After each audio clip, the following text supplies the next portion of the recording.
সবুজ পাহাড়ের কোলে সকালবেলার কোমল রোদে ঝলমল করছে এক অদ্ভুত সুন্দর ফল। নাম তার ফেইজোয়া, যাকে অনেকে বলে আনারস পেয়ারা। বাইরের দিকে চকচকে সবুজ আর ভেতরে আছে এক অনন্য ঘ্রাণ ও টক মিষ্টি স্বাদ। প্রকৃতির এক আশ্চর্য উপহার, ছোট্ট অথচ অপূর্ব এই ফলটি। এখন গাছ থেকে পাড়া হচ্ছে তাজা ফেইজোয়া ফল। একে একে হাতে তুলে নেওয়া হচ্ছে প্রতিটি ফল। গাছ থেকে সহজেই পানিতে ফলগুলো পড়ছে এবং ফলগুলো পানিতে পড়াতেই সহজেই পরিষ্কার হয়ে যাচ্ছে। এরপর পুরো প্রক্রিয়া করা হয় খুব যত্নের সাথে, কারণ ফলের ভেতরের অংশটাই সবচেয়ে পুষ্টিকর ও মোলায়েম। পাড়ার পর ফলগুলো ভালো করে পরিষ্কার পানিতে ধুয়ে নেওয়া হয়। বাইরের সবগুলো ময়লা মুছে গিয়ে প্রকাশ পায় এক প্রাকৃতিক উজ্জ্বলতা। তারপর একে একে ফলগুলোকে কাঠের বোর্ডের উপরে জ্বালানো ছুরি দিয়ে কেটে দুই ভাগ করে নেওয়া হয়, আর এর ভেতরে থাকে রসালো অংশ।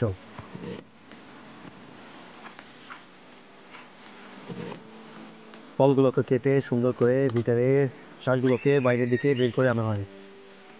প্রতিটি ফলের ভিতরে দেখা যায় নরম হালকা সাদা অংশ।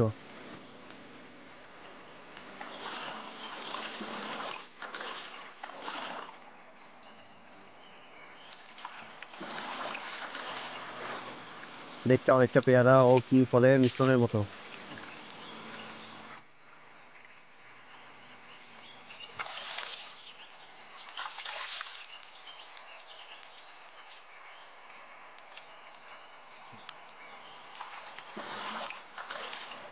এই অংশগুলো রাখা হয় একেবারে সাদা পাতলা সুতির কাপড়ে। ধীরে ধীরে চেপে বেরিয়ে আসে স্বচ্ছ প্রাকৃতিক জেল, যেন প্রকৃতি নিজে তৈরি করেছে এক অনন্য রত্ন। 不错吧？泡完脚丫子的水还能做一瓶凉粉。我要开上新买的车去尝一尝。说起这台车，是我在瓜子二手车买的。瓜子大品牌花6万6就能买宝马，每台车都有官方检测，免费提供保险理赔记录，车况一目了然，油车还有2万公里质保。买二手车，瓜子有保障。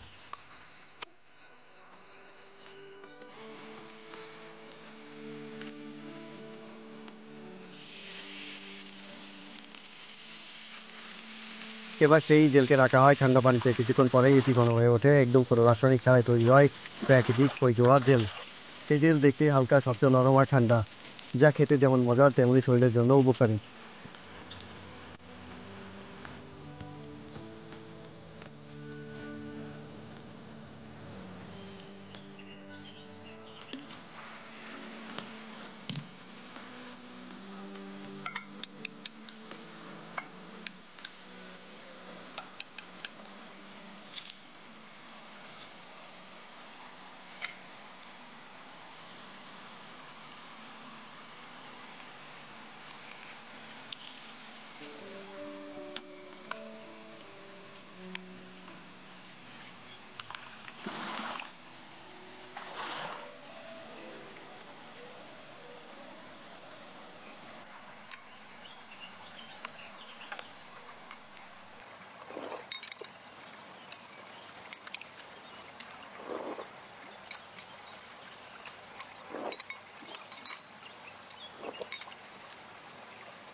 এখন আসুন জেনে নেই এই ফলের স্বাদ কেমন। প্রথম কামড়ে টক মিষ্টি এক ঝাঁঝালো অনুভূতি, কিছুটা পেয়ারা, কিছুটা আনারস আর একটু স্ট্রবেরির মতো গ্রান। স্বাদে আছে প্রাকৃতিক মিষ্টতা, সামান্য টক আর হালকা ঝাঁজ, যা মুখে দিলেই ছড়িয়ে পড়ে এক অপূর্ব তৃপ্তি। ফেজোয়া জেল শুধু দেখতে নয়, খেতেও অসাধারণ সুস্বাদু এবং পুষ্টিকর। এতে রয়েছে ভিটামিন সি, অ্যান্টিঅক্সিডেন্ট ও প্রাকৃতিক মিষ্টতা, যা শরীরকে রাখে সতেজ, ত্বককে রাখে উজ্জ্বল আর মনকে দেয় প্রাকৃতিক সতেজতা। প্রকৃতির এই অমূল্য উপহার ফেজোয়া এক ফলেই লুকিয়ে আছে স্বাদ, স্বাস্থ্য আর সৌন্দর্যের রহস্য।